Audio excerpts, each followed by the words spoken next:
शुभ संध्याकाळ सर्वांना. संध्याकाळ झाले, आम्ही समुद्रावर गेलेलो आणि मला तर खूप शंख शिंपले वेचायची सवय आहे. संग्रह करते मी. वेगवेगळे दगड, अनेक कलरचे दगड, अनेक आकाराचे दगड आणि शंख शिंपले, जिवंत पण शंख शिंपले होते. लगेच रेतीत घुसून जायचे. पाण्याचे लाट बरोबर बाहेर यायचे आणि लगेच त्या रेतीमध्ये आतमध्ये घुसून जायचे शंख. आणि शिंपल्या पण भेटत होत्या. मग आमच्या इथे फिस्टॅन आहे ना माशांचं, मग त्या फिस्टॅनमध्ये आम्ही आणून टाकतो शंख शिंपल्या.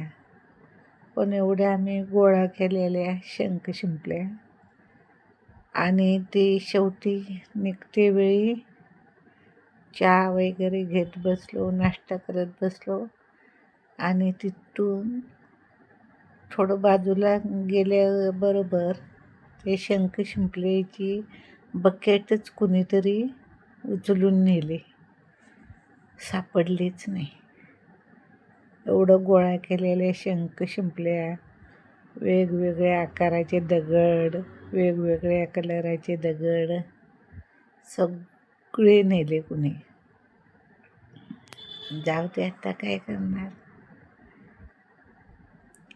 आमची मेहनत आणि कुणीतरी फुकट घेऊन गेलं, जाऊ दे. पण छान वाटत होतं समुद्रावर. संध्याकाळच्या टायमाला सूर्य कसा बुडायला गेलेला, तर त्याची किरणं कशी पडलेली समुद्रावर, छान वाटत होतं असं बघायला वगैरे. सूर्यकिरणं संध्याकाळची मस्त एन्जॉय केली. फॅमिलीबरोबर असले की मस्त वाटतं.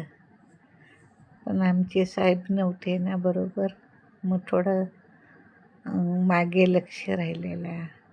काय जेवतील, बनवलं आहे का नाही, का बाहेरून मागवलं आहे, अशी चिंता वाटायची. सगळे बरोबर असलीत की मग काहीच टेन्शन नसतो. खूप काय खायचं, मजा करायची आणि हौसमौज करायची आणि घरी जायचं. थोडं विरंगुळा घालवायला पाहिजेच असतो ना. घरातल्या घरात सगळे घरातच कामं करायची आणि राहायचं, पण थोडी मजा करायची असते.